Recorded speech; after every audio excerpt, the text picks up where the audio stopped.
思凡，照片拍到了，非常精彩。嗯，好。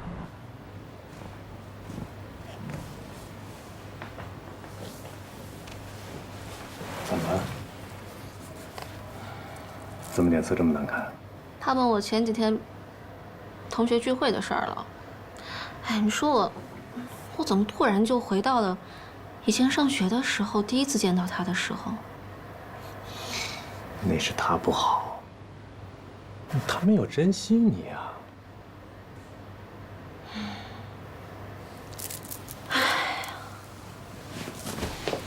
时间过得可真快。你说我怎么就把我最宝贵的时候，把我青春都给了他呀？我本来以为在集团能够有所作为的，可是结果他就是把我当做一花瓶。你瞧瞧你，哎，我记得那也是我第一次见到你吧？你看咱们俩这一下走岔了，转了这么大圈才转到一起，多不容易。谁跟你走岔了？说正经的，这什么时候是个头啊？你跟我在一起不是1天2天了吧？我怎么想你还不知道啊？相信我，我一直在努力呢。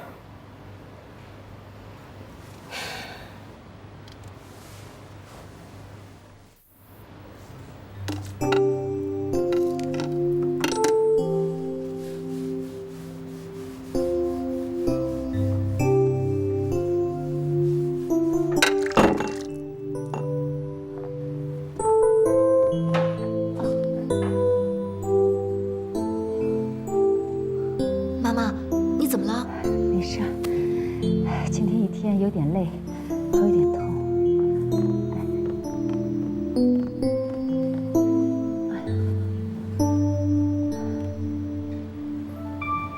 妈妈，那个唐富山是什么人啊？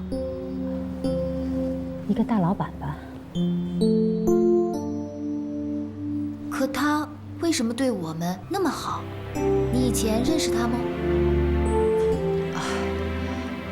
妈的一个老同学，可以前没听你说过呀。因为你怎么回事啊？怎么问个没完了？妈妈有那么多老同学，难道一个个都告诉你吗？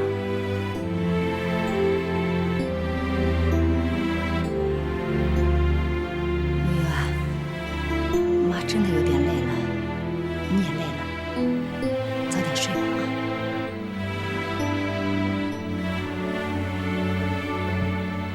妈妈，我觉得他很亲切。那他说画廊的事，你怎么看？那你怎么想的？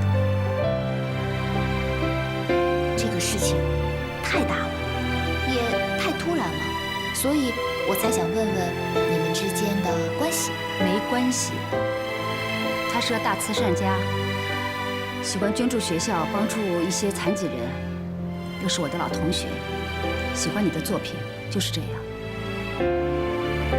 悠悠啊，画廊的事以后再说吧，你也好好想想。妈真的累了，我要休息了。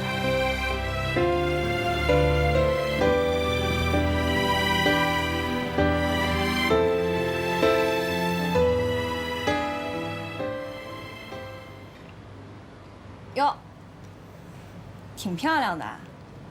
谁啊？你的小画家沈悠悠。你今天是为他冲昏头了吧？哎，你不觉得奇怪吗？唐富山送悠悠一个画廊，这也太奇怪了吧？确实不像一个单纯的大富豪在做慈善啊。你看啊，照咱们之前的推测，唐富山的这些的异常举动，所以我断定，沈悠悠和沈悠悠的母亲和唐富山的关系一定不一般。要不这样，你呀就别在情感上面左顾右虑了，你就应该带着目的性去跟沈悠悠来往。你别忘了，你还有更重要的事情。知道自己该做什么。悠悠啊，其实我早就想跟你聊聊了。您帮助我那么多，我真的十分感谢。那你就太见外了。你不知道我跟你妈妈的交情吗？说是老同学，没说太多。那也难怪，我们失去联系好多年了。要不是看到你的画，我还找不到你们两母女呢。说起来，我还要谢谢你。您这次是跟我谈画廊的事吗？对，我就是要问你啊，对画廊这件事有什么看法？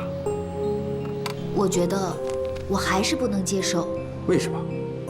虽然你和我妈妈是老同学，但这件事我还是觉得不合适。你还是不明白。你知不知道，我虽然参加慈善事业这么多年，帮助了很多残疾的人士，但是最近呢，我老是问我自己一个问题：我拿钱来帮他们，究竟帮了他们多少呢？真的是能够弥补他们内心的创伤吗？后来，我看到了你的画，我发现有一种力量，有一种鼓舞人心的力量。这种力量，不是我可以提供的，也不是钱可以买到的。说到这方面，你用画笔来帮助他们，就比我拿钱出来做善事强多了。所以，我希望你慎重的考虑，这件事不是光光为了你呀。那我更不能接受。你看看你，像你妈一样。这样吧，我们画廊赚回来的钱呢，一半的利润捐献给慈善机构。这样子，一方面你可以有一个创作的自由空间，另外一方面，我们又可以做一件善事，一举两得。你感觉怎么样？这方法倒不错，那我先答应你。不过，我得跟妈妈说一下这个情况。好啊，等你的好消息。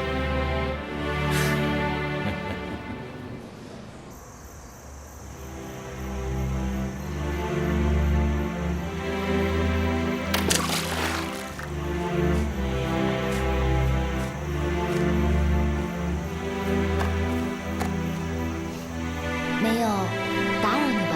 没有，我在外边采访呢。上次你在发布会上帮了我很大的忙，我一直都没来得及跟你说谢谢。干嘛这么客气啊？我是认真的。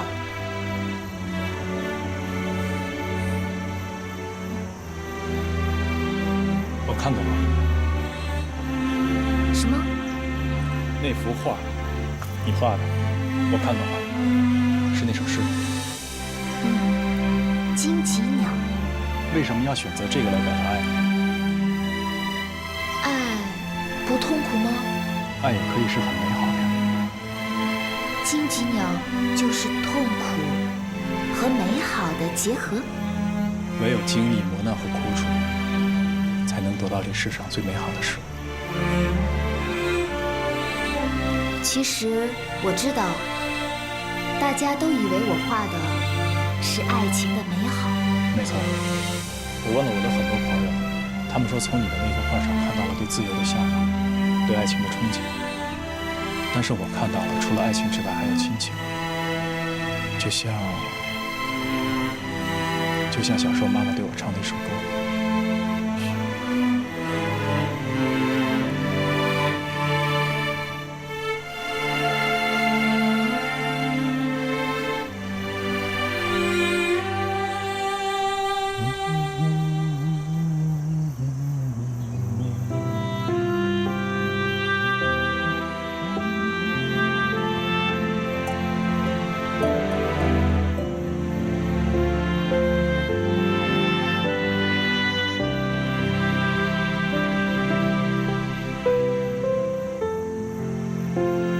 这是一首忧伤的曲子吧？你怎么知道的？我从你的脸上看到了。这首歌对我很重要。小时候的时候，我特别怕黑。每天晚上呢，我妈妈就跟我唱这首歌，所以到了现在，到了晚上我睡觉躺在床上的时候，我都会想起这首歌。这首歌叫什么名字？绿袖子。等一下。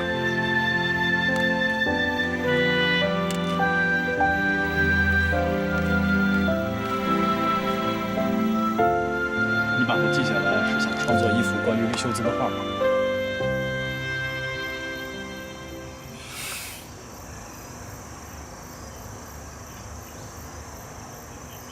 关于画廊的事情，你和唐福山是怎么聊的？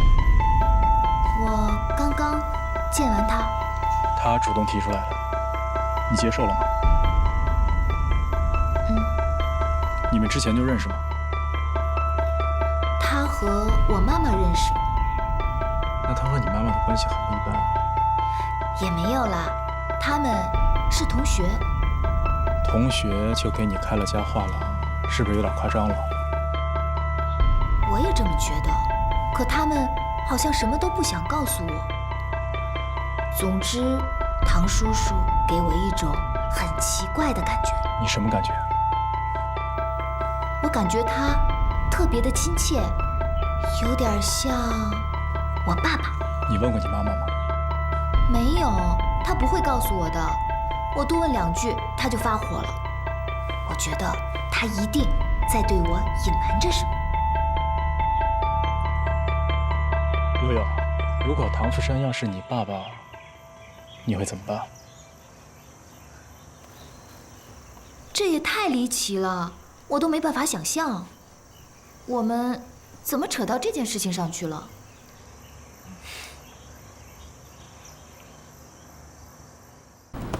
爸爸，我想去那边玩。好，好，走。啊，学妹，悠悠是不是？什么是不是啊？悠悠今年23岁，算起来，她应该是属蛇的。她是不是？请你不要问了好吗？你看你，还是那个脾气，那么急，你还不知道我要问什么？我当然知道你要问什么，所以叫你不要问了。我看时间也不早了，我也该回去了。咱们走吧。来。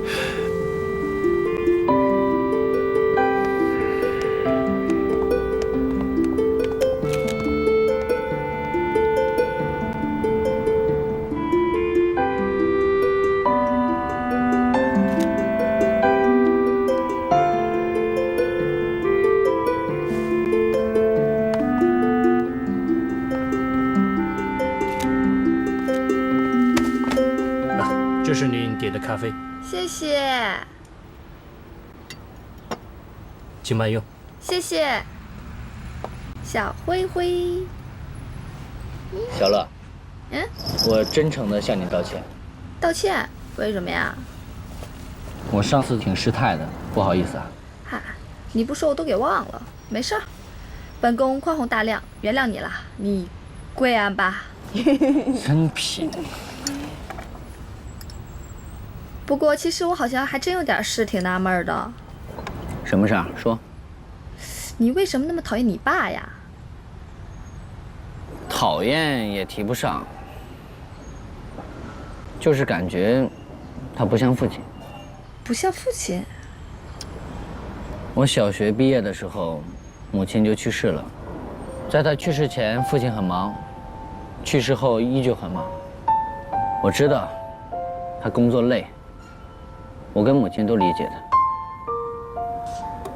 可是那年我刚10几岁，母亲去世后，我特别难过，家里连个说话人都没有。在我最需要他的时候，他却不在。好像从那个时候，我们的关系就越来越不好了。那你当时有把你的想法和你爸爸讲吗？我现在倒不是很纠结这件事情。在我母亲去世后，我觉得他越来越不像个爸爸。不像父亲，那像什么啊？像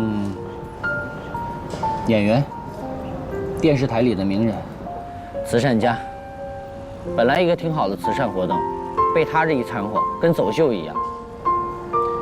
每个人都把自己的爱心装裱起来给大家看，没人在乎慈善的根本的意义是什么。没错，我最讨厌电视里那些装模作样的家伙了，是不是啊，小灰灰？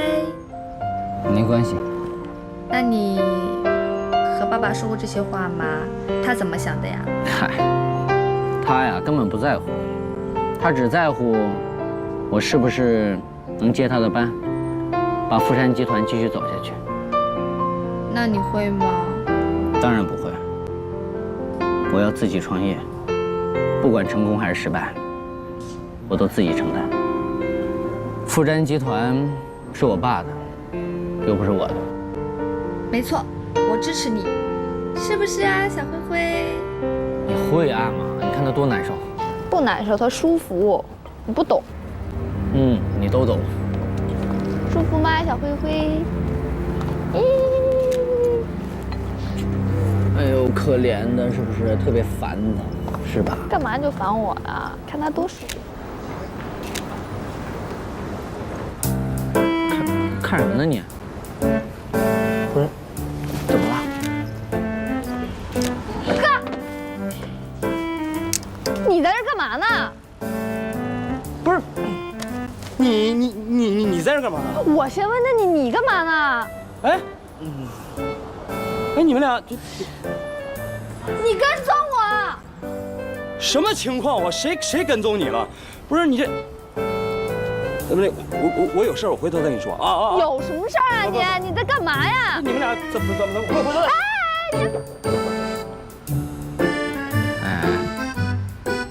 你哥不会真跟踪咱们吧？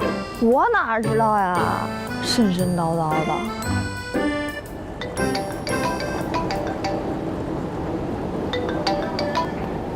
雨辰，太好了，我这边进展顺利，有点事情还得再确认一下。对，好了，晚上见。我们这次啊，想给慈善家唐富山先生做一个专题的访问，所以呢，就想了解一下他高中时期的生活，同时呢，也给现在的年轻人有一个激励。唐富山先生作为我校杰出的校友，他为母校做出了很多事情。你需要有什么协助的，我一定全力支持。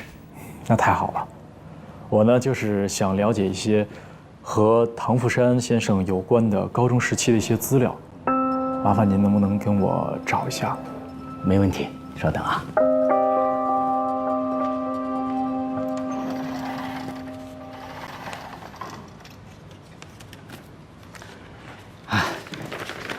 唐富山的资料全部都在这里，包括他在将受到奖励的都在这里，这里有详细的记录。